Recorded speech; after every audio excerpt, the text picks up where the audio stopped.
Spotkanie dwóch chórów, tak różnych chórów, to było no, coś inspirującego, coś niesamowitego.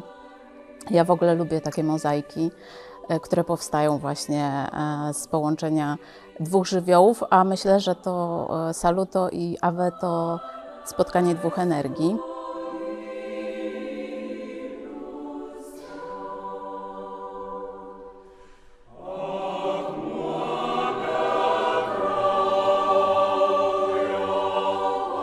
Pomimo że obydwoje kompozytorzy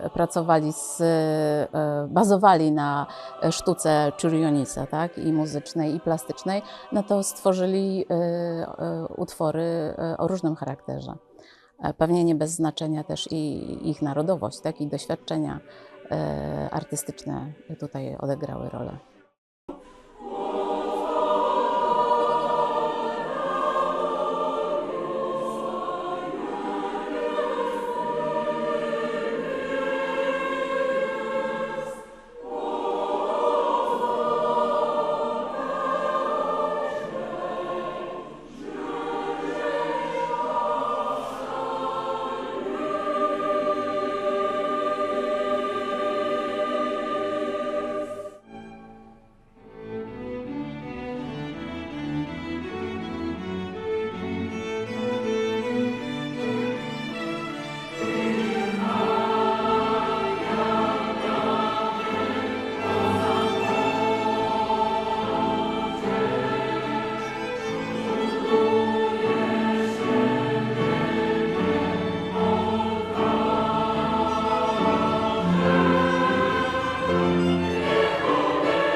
Myślę, że edukacja muzyczna jest świetnym pretekstem do rozwoju takiego właśnie nie tylko artystycznego.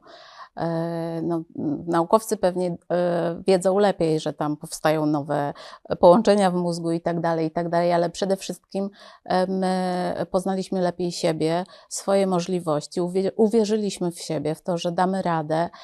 No i to już w nas zostało, to poniesiemy dalej do kolejnych naszych spotkań muzycznych. Poczuliśmy, że nie ma, granice są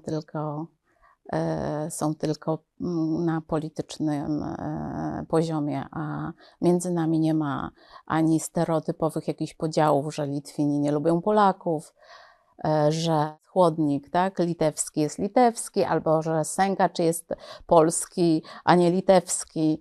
Myślę, że zburzyliśmy wszystkie bariery między dwoma grupami.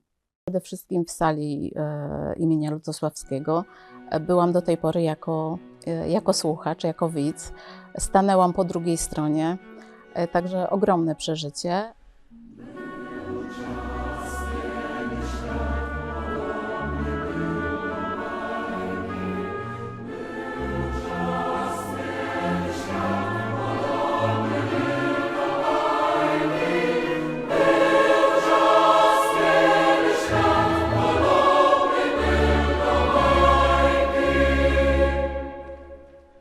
No i Filharmonia w Kownie. Malutka sala w porównaniu z studiem Polskiego Radia i Telewizji.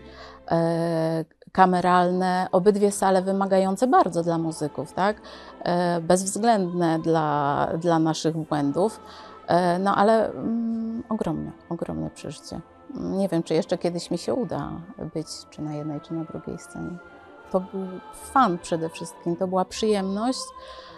No oczywiście też i ciężka praca i wyrzeczenia, no bo każdy z nas pewnie poświęcił trochę prywatności na ten projekt, ale nie, to jest edukacja poprzez zabawę, poprzez radość.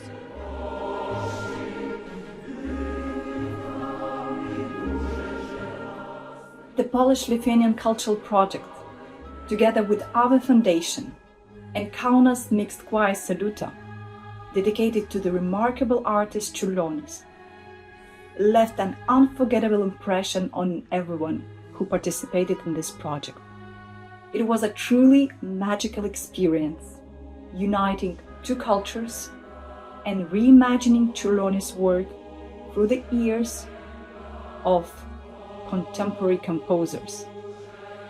Especially for this project, Lithuanian and Polish composers created new pieces that allowed audiences to hear fresh and different interpretations inspired by the artist.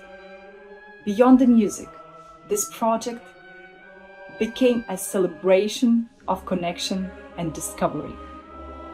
It offered a new chance to explore new places, to share moments of joy through mutual activities, and experience the warmth of true collaboration.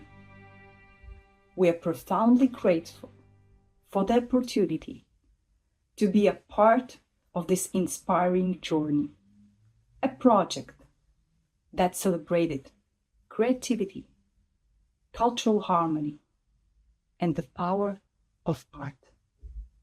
Thank you. Hurawy działa od 86 lat.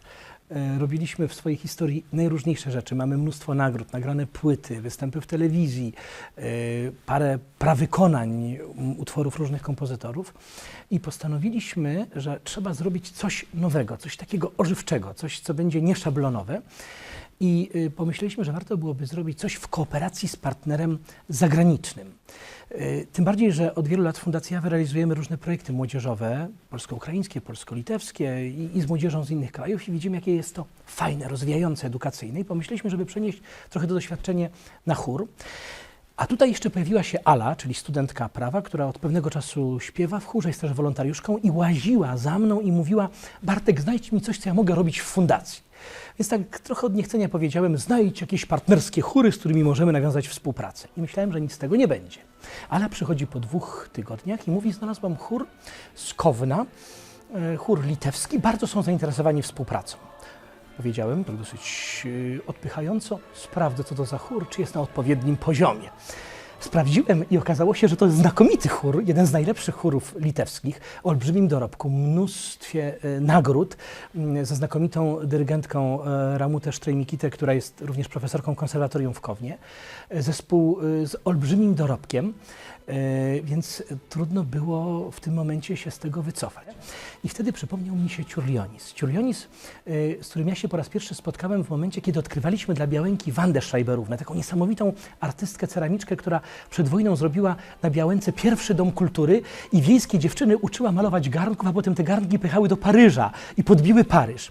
I na jednym zdjęciu Ela Miecznikowska, która napisała biografię Wandy Schreiberówny, odkryła, że ta Wanda Schreiberówna jako studentka Warszawskiej Szkoły Sztuk Pięknych, to jest początek XX wieku, jest na zdjęciu razem z Chiurlionisem, że razem studiowali. I wtedy odkryłem dla siebie tego człowieka, że to wybitny kompozytor, ale i właśnie malarz, także poeta.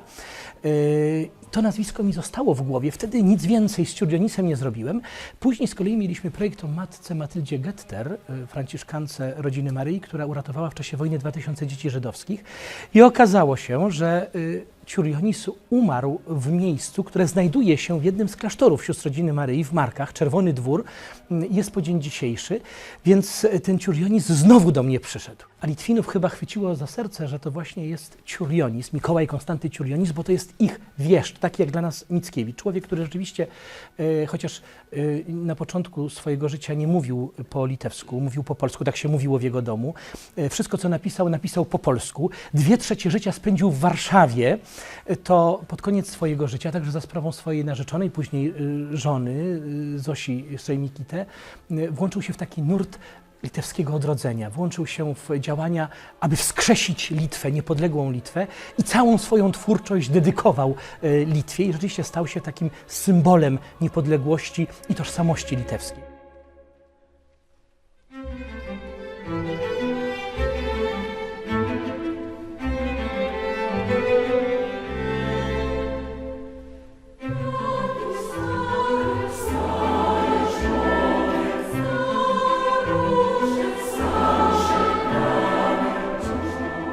Ale myślę sobie tak, no gdzie to będziemy śpiewać Ciurlionisa? Przecież każdy litewski chór śpiewa Ciurlionisa i to pewnie dużo lepiej niż my. Co to będzie za odkrywczy projekt? I wtedy przyszło mi do głowy, że może warto byłoby zrobić coś zupełnie nowego muzycznie, coś, co byłoby odkrywcze i dla nas, i dla Saluto. Jednocześnie mogłoby nas rozwinąć na polu muzycznym, dałoby taki asumpt do tego, żeby poeksperymentować z nowymi metodami pracy.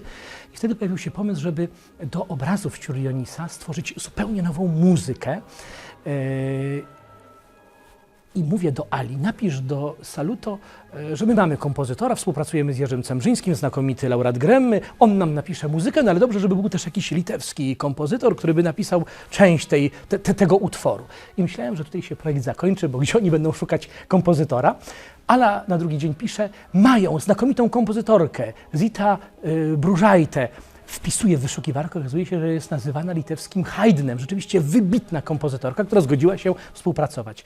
No już nie było odwrotu wtedy i tak powstała Pentalogia. I tak powstał cały pomysł na projekt, a więc pomysł na to, żeby stworzyć utwór napisany właśnie przez dwójkę kompozytorów, które obydwa chóry przygotują w trakcie warsztatów autorskich z wykorzystaniem nowych metod pracy, takich zupełnie nowatorskich, świeżych, ożywczych, takiej pracy interdyscyplinarnej nad fragmentami utworów, nie takiej nauki samej melodii, rytmu po kolei, ale takiej pracy znacznie bardziej twórczej, wnikającej w głąb dzieła muzycznego, no i dzieło zupełnie nowatorskie.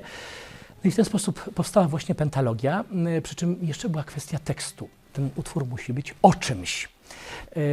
Zamysł był taki, żeby to był komentarz, każdy z tych 5 utworów, żeby był komentarzem do obrazów Ciurlionisa, no ale potrzebny był tekst i wtedy rozważaliśmy różne opcje i znowu mnie olśniło, że przecież Ciurlionis, no to jest też poeta.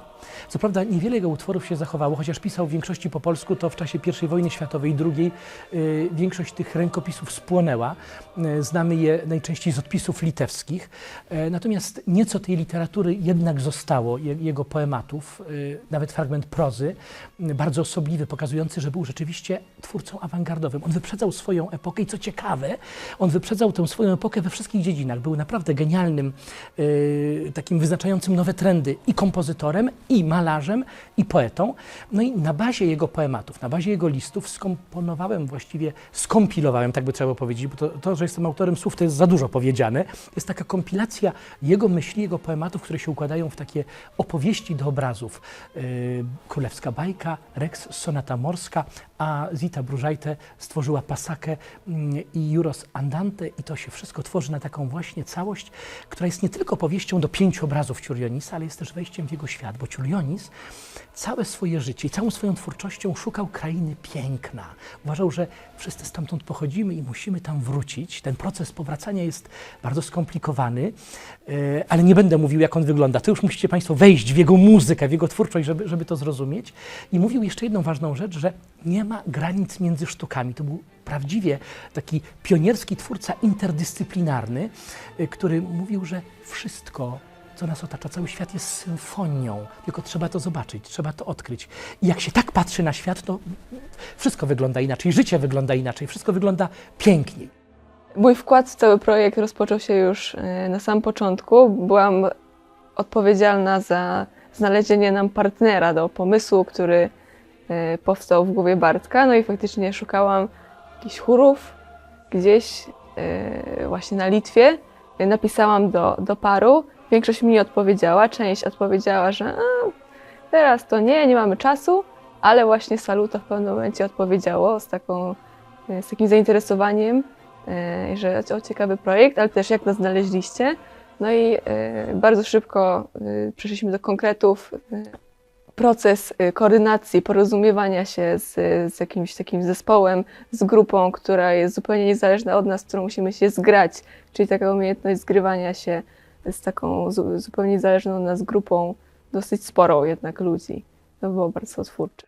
Osobiście najwięcej wyniosłam takiej może praktyki, jeśli chodzi o właśnie jakieś kontaktowanie się z ludźmi, ustalanie szczegółów, w jaki sposób należy podchodzić, jak wszystkie informacje przekazywać, jeszcze w języku obcym, jest to dodatkowy atut. No i wiadomo, właśnie jakieś kontakty, czy takie międzyludzkie raczej aspekty No wiadomo, że muzycznie też tutaj się rozwinęłam, no bo mieliśmy projekt muzyczny, ale te takie interpersonalne, wydaje mi się, zalety najbardziej mogę wymienić. Tak naprawdę zaczęliśmy wchodzić w poważne zobowiązania, w poważne ustalenia. Rok wcześniej ustaliliśmy terminy spotkań.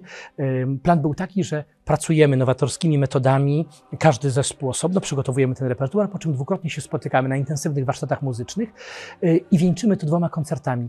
A ten Ciurionis miał dodatkowy jeszcze tutaj wymiar, ponieważ akurat w roku 2025 przypadała 150. rocznica urodzin, więc jakby wszystko przyszło z niebios do nas trochę, z zaświatów. I 2 koncerty w studiu Polskiego Radia S1 i w Filharmonii w Kownie miały wieńczyć te nasze spotkania, polską część i część litewską, i być takim też dopełnieniem, ukoronowaniem tych obchodów 150-lecia Ciurionisa. W Polsce pokazanie tej postaci, a tam na Litwie właśnie pokazanie, że można z tego Ciurionisa na nowo czerpać, na nowo go wykorzystywać twórczo. I wchodzimy w to wszystko, chór litewski zaczyna się uczyć, my zaczynamy się uczyć. Doprosiliśmy do projektu znakomitych muzyków, dr Annę Waligurę-Tarnowską, znakomitą chórmistrzynię, dr Bogumiłę Dziel-Wawrowską, znakomitą śpiewaczkę i edukatorkę specjalistkę od emisji głosu, a więc do dotychczasowych prowadzących dołączyły nowe osoby, nowe impulsy, nowe pomysły, tylko że ja nie mam na to pieniędzy. Nie wiem, jak to zrobię, ale brniemy dalej. Saluto przysyła nam swoje nagrania. Opanowali ten utwór naprawdę błyskawicznie. Ani warstwa językowa nie była problemem, ani warstwa muzyczna. Piszą bardzo ciepłe rzeczy, że im się podoba, a ja nie mam pieniędzy. I zupełnie niespodziewanie w lutym przychodzi mail, to się zwykle nie zdarza, że jakieś pieniądze ktoś zwrócił z poprzednich rozdań Erasmusa i że im zostały i postanowili, ponieważ nasz wniosek był tuż pod kreską tych dofinansowanych, postanowili nas dofinansować, że są pieniądze. Po prostu to był szok. Więc ten Ciurionis, on nas prowadził, tak uważam, do tej krainy piękna, więc były już pieniądze, mogliśmy działać na szeroką skalę i chociaż ja tak bardzo się broniłem, co prawda pomysł wyszedł ode mnie, ale myślałem, że do tego nie dojdzie, że to wszystko jest zbyt skomplikowane. Okazało się, że i entuzjazm i energia Ali, i entuzjazm i energia Saluto oraz cały ten splot okoliczności spowodował, że było nam to chyba przeznaczone. A było to niezwykle ważne, bo i sam proces nauki tych utworów i wymiany doświadczeń pomiędzy naszymi muzykami litewskimi był niezwykle twórczy, niezwykle odkrywczy dla chóru. Był takim olbrzymim krokiem naprzód, zdobyciem nowych umiejętności na różnych poziomach, wielkim umuzykalnieniem zespołu, co zresztą teraz procentuje. Hi, I'm Kęstutis from Mixed Choir Saluto. In this project, I met so many different people who live in a different culture and speak another language. But despite all differences, we found so many things in common. I think it's great that Mikalojus Konstantinas Čiurlionis has brought our nations together for a common goal. Myślę, że ta przygoda w ogóle z Anią Waligurą Tarnowską jest takim bardzo ciekawym uzupełnieniem wielu lat współpracy z bardzo różnymi artystami i przez lata się naprawdę mnóstwo fajnych, zdolnych osób przewinęło. Natomiast Ania wniosła na pewno do naszego chóru to, co w chórze jest najważniejsze, czyli taką jedność dźwiękową. Na pewno jako taka specjalistka, ponieważ osoby, z którymi pracowaliśmy na przestrzeni lat, miały bardzo różne oczywiście specjalizacje, ale nie przypominam sobie osobiście, żebyśmy pracowali kiedykolwiek z osobą, która ma miałaby tak całościowe spojrzenie na chór po prostu jako jeden organizm, jedną myśl, jedną intencję śpiewania i myślę, że to jest taka olbrzymia zasługa Ani, że w tym projekcie to się wreszcie u nas pojawiło, że to nie są pojedyncze, bardzo zdolne, utalentowane osoby, tylko jedna grupa utalentowanych ludzi. Ania nas nauczyła takiego nastawiania uszu na pozostałych członków chóru, na to, co się dzieje w innych głosach, na to, co się dzieje w moim głosie i to zaprocentowało później przy śpiewie z drugim chórem. Ja jestem z wykształcenia lingwistką, więc dla mnie przygoda pod tytułem Zaśpiewanie po litewsku, no to był szał po prostu, rewelacja. To nie jest język, z którym na co dzień gdzieś tam mam do czynienia, nie powiem. Moje języki są inne, natomiast no było to super wyzwanie, było to bardzo ciekawe. I na pewno, co też jest dla mnie osobiście gdzieś tam takim wyznacznikiem melodii języka, no to też jak się go śpiewa po prostu. I rzeczywiście ten litewski był taki nieoczywisty, ale mimo, że nie wiadomo, że na początku jakby nie rozumiałam, o czym śpiewam, w takim sensie, że oczywiście mógł mi Bartek powiedzieć, mogła mi pani tłumaczka powiedzieć, ale to nie był mój, nie śpiewałam żadnym z języków, które znam dobrze, to było takie ciekawe doświadczenie, że sama ta melodia języka bardzo ładnie prowadziła przez te utwory, zwłaszcza przez De Profundis, bo to taki piękny, wielki utwór, także bardzo tutaj ten litewski pasował po prostu.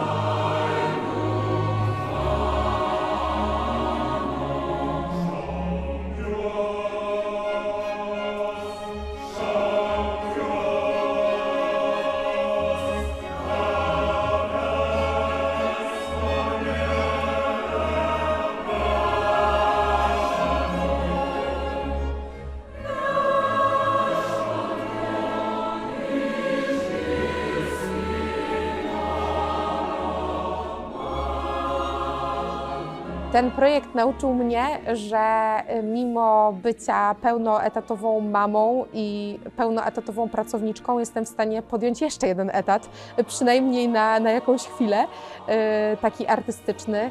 Akurat w moim przypadku to był etat tłumaczeniowy, ponieważ w tym projekcie okazało się, że przydały się wszystkie moje języki, czyli i angielski, i rosyjski, i polski. I nauczyło mnie to, że mimo, że właśnie już się spełniam w trochę innych życiowych rolach, to dalej jest jeszcze bardzo duża przestrzeń dla mnie na rozwój, na powrót do takiego, do tego, co robiłam jako młodzież, teraz już taka młodzież plus, i że wciąż jeszcze jest taka właśnie przestrzeń na rozwój po prostu. Na początku właśnie musimy zawiązać wspólnotę, musimy spotkać się, wejść każdy z innego świata, a spotkać się w jednym, który patrzy w tym samym kierunku i który chce razem wyrażać emocje.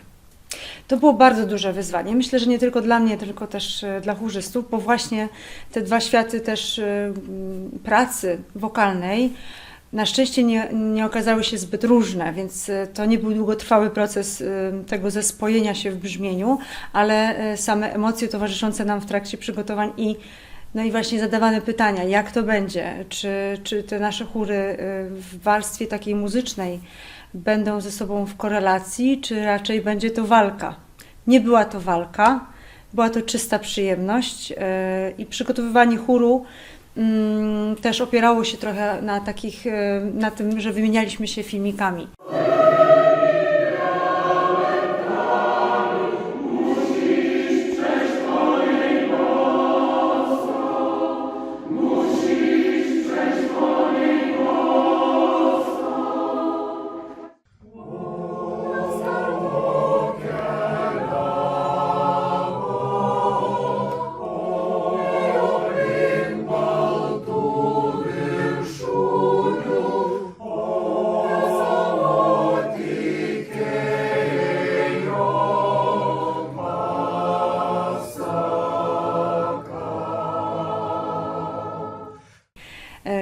Oswajaliśmy się ze sobą nawet na odległość, dzieliliśmy się tymi radościami, jeżeli już coś nauczyliśmy się wykonywać chociażby w języku litewskim, co dla nas było dużym wyzwaniem, to dzieliliśmy się tą radością z chórem z Litwy, z chórem Saluto. Oni oczywiście też obok wskazówek podzielali naszą radość, ucząc się utworów w języku polskim, więc to było bardzo ciekawe doświadczenie. Na co dzień pracuję z chórami akademickimi i rzeczywiście też z amatorami od zawsze. Natomiast z tego, co wiem od nich, to ten system mojej pracy z nimi różnił się przede wszystkim tym, że wprowadziłam pracę nad bardzo drobnymi elementami dzieła muzycznego, na które zwykle oni nie poświęcali aż tyle czasu, więc to też ogromna ich dojrzałość i zaufanie, którym mnie obdarzyli, że potrafili nawet nad 4 taktami pracować ze mną przez pół godziny. I myślę, że to było dla nich zaskakujące. Rzeczywiście, że można aż tak długo pracować nad tak zwanym, kolokwialnie mówiąc, dopieszczaniem szczegółów. I to, myślę, było takim głównym aspektem, który powodował wrażenie u nich może innego poziomu, a może innego wymiaru pracy.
Bardzo cenię sobie i stawiam na pierwszym miejscu właśnie tą spoistość brzmienia i nad tym bardzo dużo pracowaliśmy. A ponieważ wierzę w to, że razem chór może zabrzmieć tylko wtedy, kiedy razem oddycha, to rzeczywiście odzwierciedleniem warsztatu tej pracy było skupienie się na technicznych walorach pracy wokalnej, czyli też nad oddechem, nad otwartością aparatu artykulacyjnego, nad sprężystością pracy języka.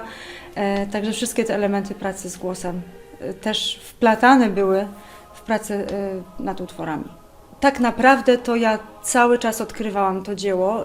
Każdy koncert ze względu też na tą głębokość wchodzenia w materię był inny. Było ich kilka, ale każdy cechowała zupełnie inna dojrzałość wykonawcza i też interpretacja. Bardzo się cieszę, że zarówno muzycy grający, profesjonaliści grający w składzie instrumentalnym, jak i chóry podążały za mną, ufały mojej wizji. Cieszę się, że nie musieliśmy ustalać wszystkich szczegółów interpretacyjnych już na zawsze, tylko zawsze miałam taką możliwość formowania tego dzieła razem z nimi tu i teraz. I dlatego mam takim, myślę, największym sukcesem naszym wspólnym a propos tego całego dzieła jest to, że każde wykonanie było zupełnie inne.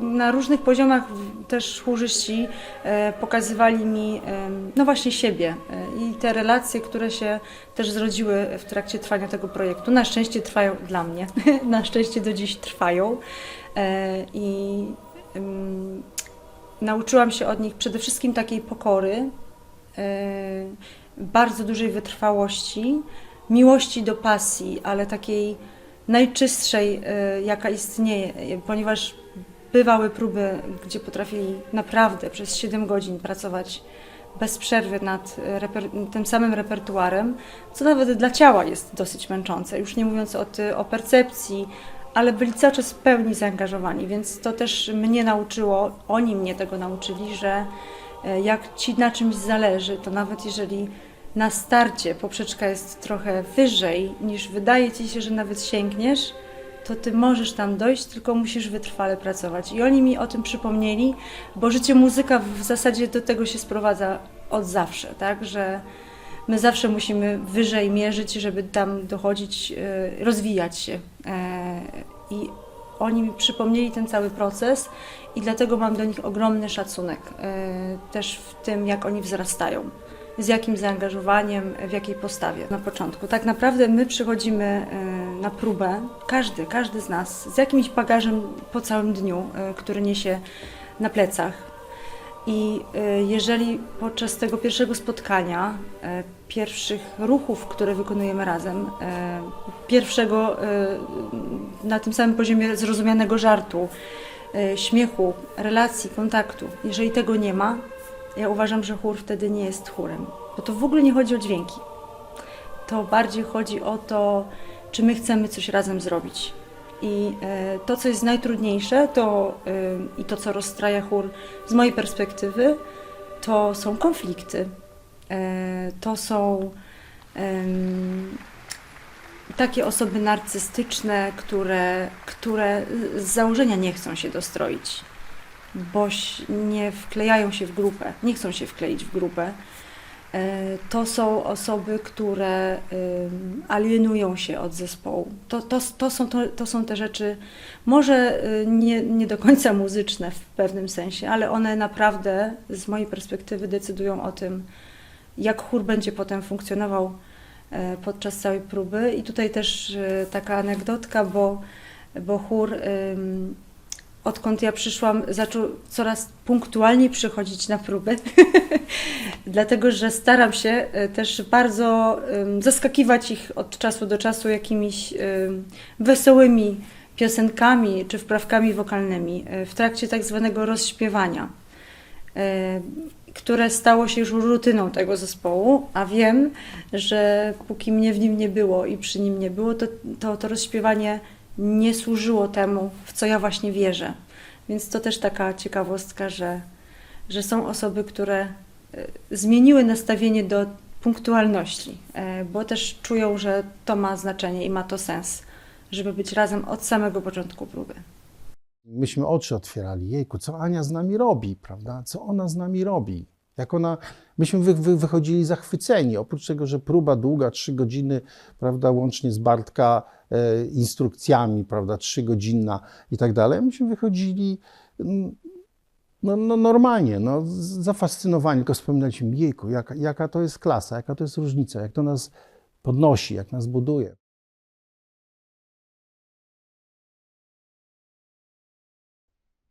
Śpiewanie w chórze Awe. Dla mnie to jest w ogóle spełnienie mojego marzenia, w ogóle całego mojego życia.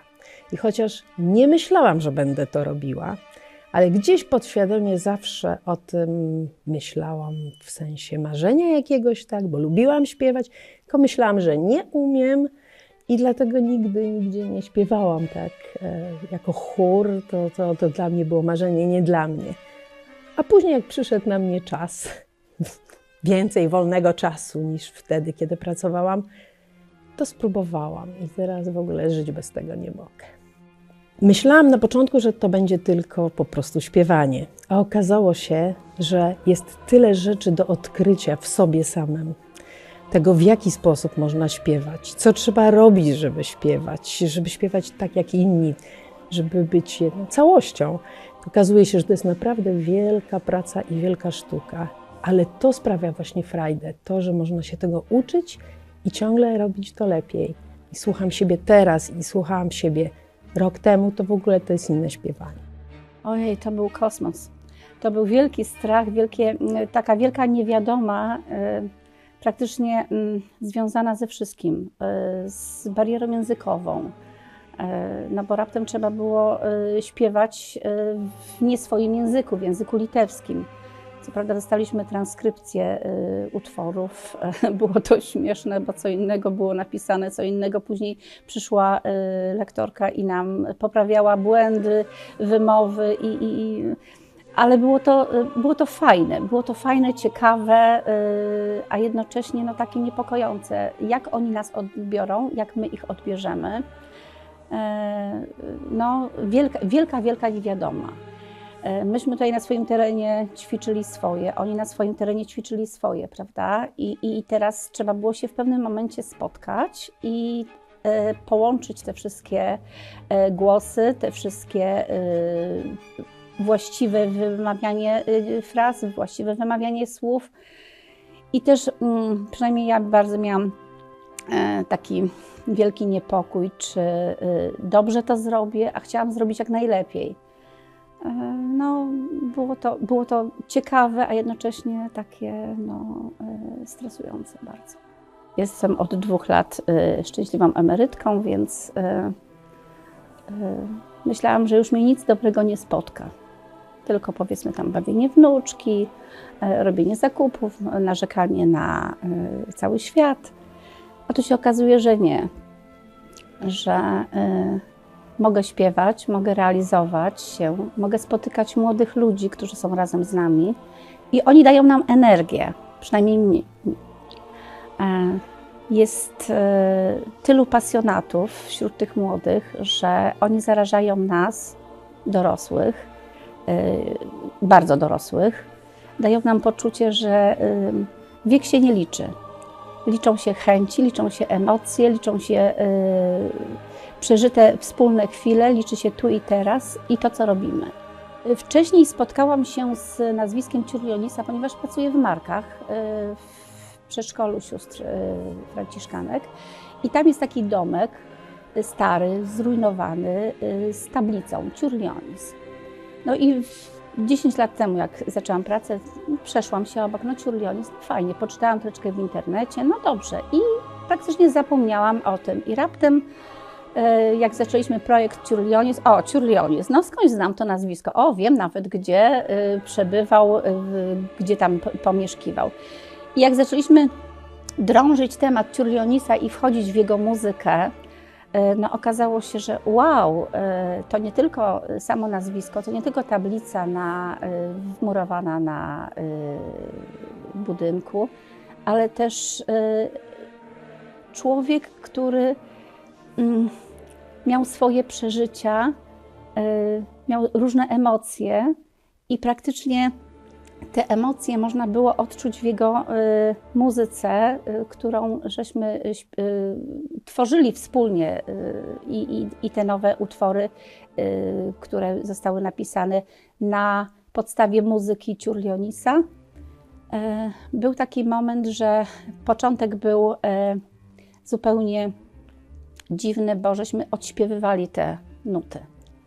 Potem zaczęła się rodzić taka więź, zaczęliśmy czuć tego Ciurlionisa, zaczęliśmy pogłębiać wiedzę o nim, zaczęliśmy oglądać jego obrazy, słuchać jego muzyki i koncerty, które później, przynajmniej dla mnie, się odbywały, to było takie uwiecznienie swoich odczuć z Ciurlionisem, uwiecznienie swoich przeżyć. W ogóle nie chciałabym wchodzić w jego przeżycia, czym on się tam, powiedzmy, zajmował i jak tworzył, jak odczuwał tę muzykę. Ale dla mnie to było takie wejście właśnie w ten jego świat i odebranie, powiedzmy, siebie, że nie jest nic straconego, że nieważne ile się ma lat, nieważne co się w życiu przeżyło, jak się widzi to, co przed nami i to, co jest piękne, to może się zdarzyć w każdym wieku, każdemu. Dlatego to dla mnie była wielka bajka, tak jak już mówiłam, to była dla mnie wielka bajka i jestem szczęśliwa, że mogłam uczestniczyć w tej bajce i mam nadzieję, że jeszcze więcej, częściej w innych projektach będę brała udział, ale Ciurlionis był dla mnie takim uświadomieniem sobie, że no nic straconego. Participating in this project with Choir Ave was quite a journey, performing Ciurlionis De Profundis and new works of Zita Brużejta and Jerzy Ciemzyński in Polish radio concert hall was quite a professional highlight. It was a great way to celebrate Ciurlionis' 150th anniversary. Beside the concert, the preparation of it for me was the hardest to learn the Polish pronunciation. However, the other singers were very good in Lithuanian pronunciation of Zitas Bružaitės works. Beside the music, Choir Ave hospitality was very warm and very welcoming. The cultural trips in Warsaw and cozy evening get-togethers were very helpful for making a friendship of the choirs and having concerts all together. My personally best experience was the kayaking trip in the river in Poland. So thank you very much for this project and your warm welcome and best luck for you. Udało nam się bardzo zaskoczyć Litwinów właśnie tym takim naszym bogatym programem, że tak powiem, że właśnie to się nie skupiało tylko i wyłącznie na śpiewaniu, oczywiście to była bardzo duża część, ale to nasze budowanie relacji z nimi, która była dla nas bardzo ważna, żeby to się nie opierało tylko na wspólnym wyjściu na scenę i byciu na próbie, ale żeby oni mogli też właśnie nas poznać jako zwykłych ludzi, którzy po prostu chcą z nimi spędzić czas, chcą im przekazać jakieś właśnie inne wartości, łącząc je ze śpiewem. Więc cieszę się, że to się udało, to zaskoczenie, bo właśnie chyba to w nich widziałam najczęściej, gdy wychodziliśmy z jakąś inicjatywą innej aktywności, że tak powiem, wychodzącej właśnie poza tą ramę artystyczną. Oni byli bardzo szczęśliwi, tacy radośni, było widać taką iskrę w ich oku, zwłaszcza właśnie na tych kajakach. Nie wiem, nie pamiętam dokładnie, ile z nich kiedykolwiek na kajakach pływało, ale wydaje mi się, że to nie była duża grupa, więc właśnie oni całą trasę w tych kajakach bardzo przeżywali, każde chlubnięcie wody, naszą naukę skręcania, odkręcania się, wychodzenia z krzaków. To było dla nich bardzo ekscytujące i cieszę się, że właśnie oprócz samego śpiewania, które oni mają sami ze sobą na co dzień, mogliśmy też właśnie dać im coś takiego dodatkowego i mam nadzieję, że właśnie przez to ta współpraca będzie trwała i właśnie może ją po prostu łatwiej i milej zapamiętają, więc na pewno byli zawsze bardzo szczęśliwi i cieszę się, że bardzo chętnie w tym uczestniczyli i byli tacy szczerze wdzięczni też za wszystko i to było bardzo piękne. Dla mnie jako dla młodej osoby to jest bardzo duża wartość, projekty międzynarodowe, zwłaszcza dotarło do mnie właśnie, że z osobami dorosłymi też. Ja miałam do czynienia z projektem Erasmusowym z moimi rówieśnikami i byłam bardzo ciekawa tego, jak będzie to wyglądało z taką dużą grupą dorosłych. Uważam, że takie projekty i międzynarodowe, i właśnie z dorosłymi bardzo uwrażliwiają ludzi w moim wieku.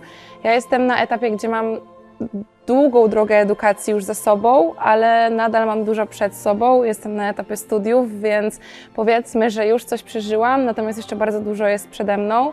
I cieszę się, że dzięki takim projektom i dzięki poznaniu tylu ludzi, którzy już mają i edukację za sobą, ale też po prostu mnóstwo doświadczeń samych życiowych, jestem w stanie się cały czas edukować więcej, poza murami mojej uczelni czy liceum, z którego już wyszłam. Właśnie bardzo się cieszę, że to hobby trochę zmienia się w sferę takiej dodatkowej edukacji.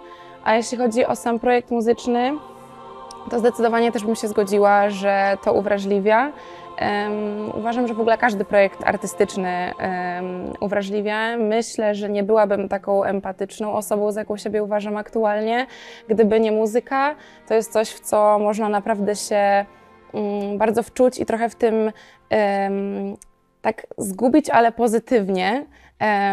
I właśnie trochę przenieść się do innego świata, trochę bardziej poznać swoje wnętrze, ale właśnie wnętrze też innych ludzi.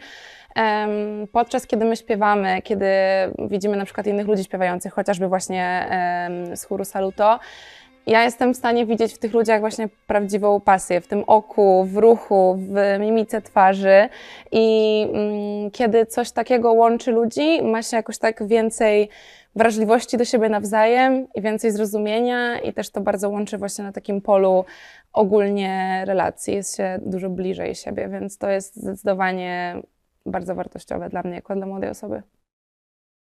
Sam projekt oczywiście jest dedykowany, no nie mówię seniorom, bo nie, ale dorosłym osobom, ale jednak ten udział młodzieży wiele wniósł do tego projektu, moim zdaniem. I ta międzypokoleniowość odegrała tutaj niezwykłą rolę edukacyjną. Myślę, że dla obu, że tak powiem, generacji. Z tej współpracy wyniosłam najwięcej takiego zaufania do siebie i do swoich umiejętności i do tego, że często oczywiście wymaga to ogromnej pracy z mojej strony, takiej prywatnej, personalnej, poza godzinami pracy chóru, poza naszymi takimi spotkaniami grupowymi. Wymagało to ode mnie ogromu pracy. poświęcałam naprawdę każdą wolną, możliwą chwilę na to, żeby słuchać utworów, bądź żeby czegoś się też dowiedzieć na temat Ciurionisa, żeby faktycznie poczuć i wczuć się w ten klimat. Przyznaję, że Ciurionis zaprowadził mnie do nieba, ale też momentami do piekła, jeżeli chodzi o tą pracę włożoną w ten projekt. Momentami naprawdę było mi ciężko, ale jestem bardzo z siebie dumna. Jestem dumna z siebie, jestem dumna ogromnie z moich kolegów, koleżanek. Nie tylko właśnie z chóru polskiego, ale również z chóru litewskiego, z Saluto. Uważam, że widać to, że włożyliśmy w to naprawdę kawał naszego serca. To przyznam szczerze, że byłam nieco przerażona. Tym bardziej, że właśnie Bogusia, nasza bogini, która uczy nas śpiewać, mówiła, że często, szczególnie De Profundis, czyli ten utwór taki finałowy i najbardziej znany z repertuaru Ciurionisa, jest utworem, którego nawet profesjonaliści którego nawet profesjonaliści niechętnie wykonują, bo jest on na tyle trudny i skomplikowany i wymagający, że unikają. A dla nas, dla amatorów, przynajmniej ja oczywiście mogę mówić o sobie, że ja jestem totalną amatorką, jeżeli chodzi o śpiew, szczególnie w chórze. Było to dla mnie naprawdę bardzo dużym wyzwaniem. Pierwszy był obraz. Obrazy mnie zafascynowały najbardziej, tym bardziej, że one są bardzo osobliwe w swojej formie.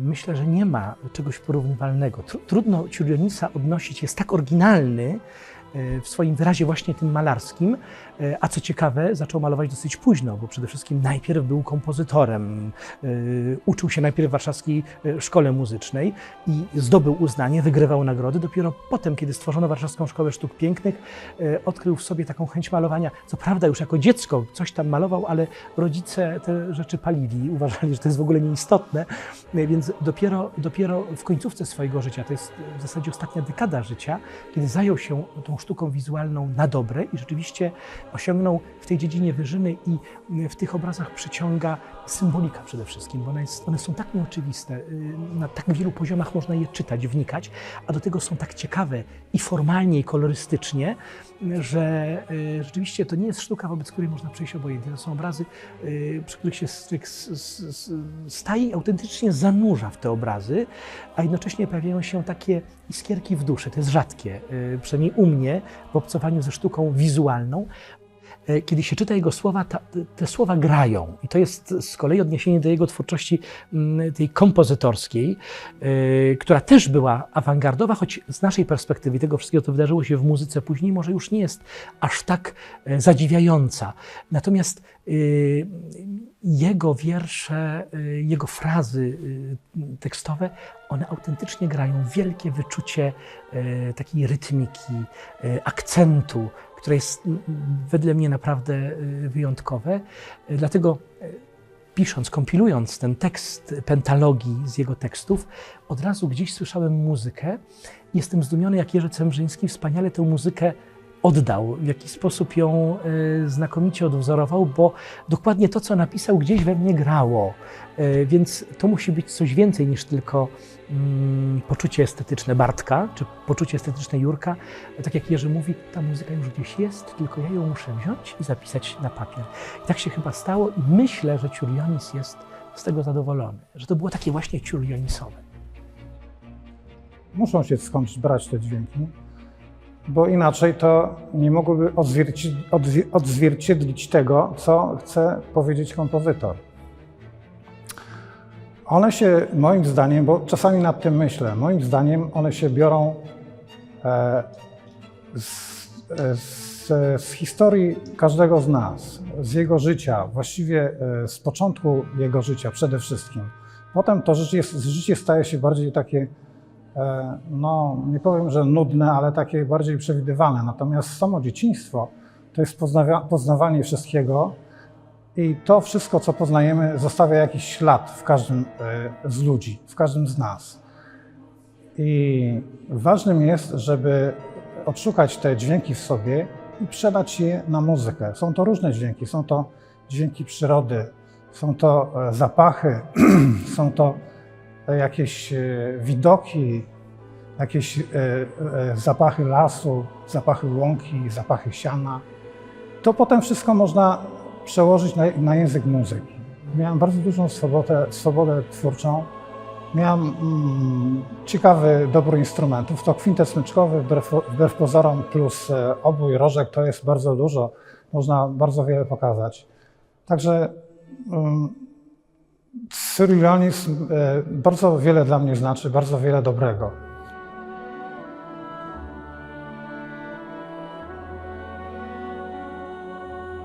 Dochodzi do tego pierwszego spotkania w Polsce. Saluto przyjeżdża. Wszyscy tacy trochę zdystansowani i z godziny na godzinę i w ramach warsztatów, które były główną treścią tego spotkania i w ramach wszystkich innych integracyjnych elementów, bo był i spływ kajakowy i warsztaty teatru improwizowanego i różne inne rzeczy. To było cudownie widzieć, jak się na siebie otwieramy, jaka to radość była, że spotkaliśmy ludzi tak samo zakręconych, zapalonych, nie tylko na punkcie muzyki, twórczości, edukacji, ale też na punkcie drugiego człowieka. To była taka wielka pasja odkrywania drugiego człowieka, odkrywania kultur. Potem nasz wyjazd do Kowna i tutaj mnie ujęło to, że już na granicy Kowna czekały na nas samochody z członkami chóru Saluto, z flagami polskimi, litewskimi, które nas poprowadziły przez Kowno.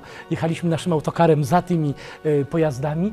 Zaprowadzili nas na taki punkt widokowy, panoramę na całe Kowno i tam cały chór czekał na nas z kwasem, z chlebem i solą, śpiewem nas powitał, niezwykle ciepło i każda minuta tego spotkania była takim niezwykłym spotkaniem z drugą kulturą, z drugim człowiekiem, który jest trochę inny, mówi innym językiem, ma trochę inne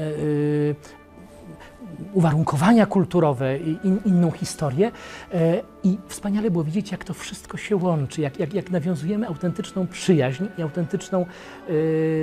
autentyczną relację, która trwa po dzień dzisiejszy. Obydwa koncerty, i ten warszawski, i ten kowieński, były olbrzymim sukcesem. Rzeczywiście owacje na stojąco, pełne sale, zainteresowanie mediów, czego chcieć więcej. Władze się do tego dołączyły. Prezydent Warszawy spreparował specjalny list gratulacyjny dla Saluto z podziękowaniem za tę relację i kooperację. Analogicznie prezydent Kowna dla naszego chóru. Do tego chociażby pojawił się na koncercie warszawskim sam maestro Maksymiuk, który też bardzo pozytywnie wyrażał się o tym przygotowanym programie, więc dużo takich rzeczy, których byśmy zupełnie nie doświadczyli, nie przeżyli bez tego projektu, bez tego spotkania, a do tego taka autentyczna, realna przyjaźń, która się narodziła. Narodowe Centrum Kultury nas dostrzegło i uczyniło ten nasz program ciurlionisowy jednym z elementów programu kulturalnego polskiej prezydencji w Unii Europejskiej. Więc zaśpiewaliśmy go w Bazylice w Płocku i przed Świdermajerem na Białęce właśnie jako element obchodów kulturalnych tej polskiej prezydencji.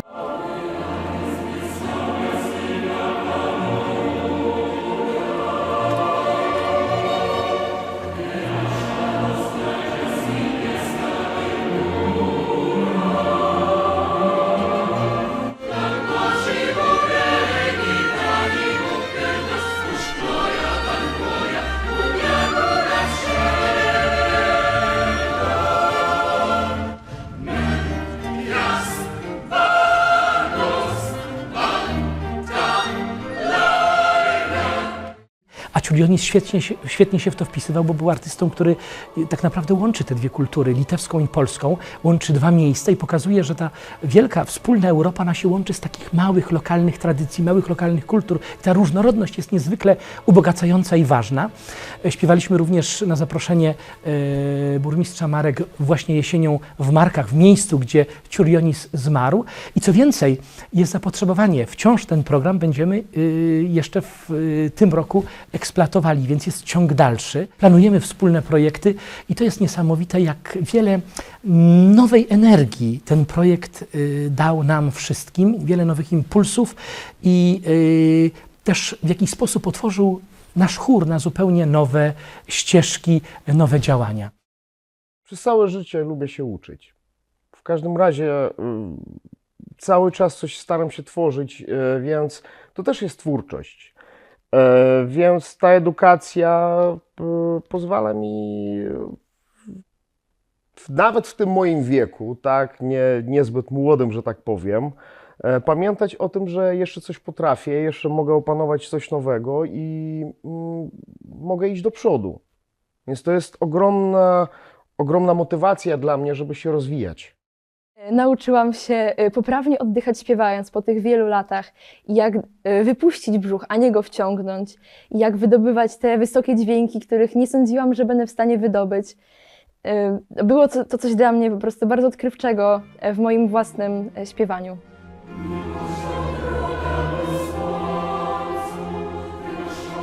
Chodząc w Ciurlionisa, można zakochać się w życiu. I to jest coś, co ja wyniosłem z projektu.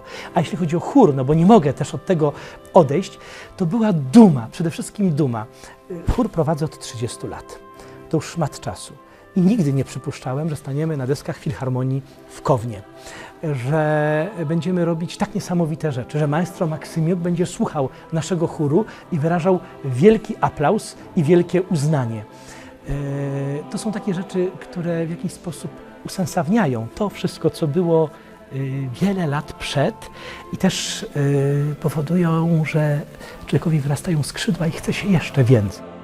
We were truly honored to be invited by Fundacja AWE to participate in the Čiurlionis 150 joint project between Poland and Lithuania. We received an exceptionally warm welcome from Choir AWE.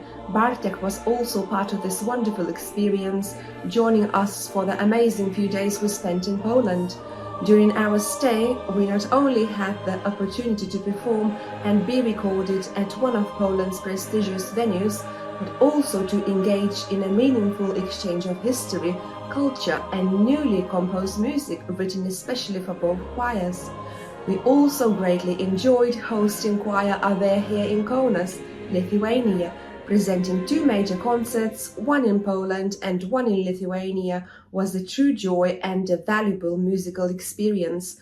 We sincerely hope that one day we will have the opportunity to create something similar together again.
Litwini, kocham was.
żeby przygotować paczkę dla naszych przyjaciół z chóru Saluto, ktoś rzucił, nie pamiętam kto, ale ja to bardzo szybko podchwyciłam, bo stwierdziłam, że to jest świetny pomysł, a że jestem taką osobą, która troszeczkę lubi tu podziergać, coś tam przykleić, coś zrobić, to wpadłam na to, żeby ta paczka to nie było po prostu zakupienie jakiegoś zajączka w sklepie i do tego ciasta, tylko żebyśmy zrobili coś sami. I podjęłam się tego i jestem bardzo szczęśliwa, bo jak zobaczyłam ostatnio na filmiku, jak nasi koledzy rozpakowują paczkę, z której wyjmują kolorowe pisanki, piękną palemkę, kartki pomalowane przez nas, to tak mi się ciepło na duszy zrobiło, że oni tak samo odebrali to, że my zrobiliśmy to własnoręcznie, a staraliśmy się to zrobić tak, żeby nie była to taka rzecz, jak to babcia dostaje laurkę od wnuczka w przedszkolu i cieszy się, ale dlatego, że to jest od wnuczka. Chcieliśmy, żeby to było naprawdę dobrej jakości i żeby było to nasze serce. I to było fajne. I wszyscy koledzy od nas z AWE odpowiedzieli na to. Każdy pomalował kartkę, kto umiał, zrobił jajko, a tam naprawdę było tyle radości po tamtej stronie w Kownie, jak się okazało. Także to było świetne. Także ta przyjaźń trwa nadal i mam nadzieję, że jeszcze się nieraz z nimi w jakimś projekcie spotkamy, bo to fajne. Dziękujemy bardzo! Wesołych wielkanocnych świąt!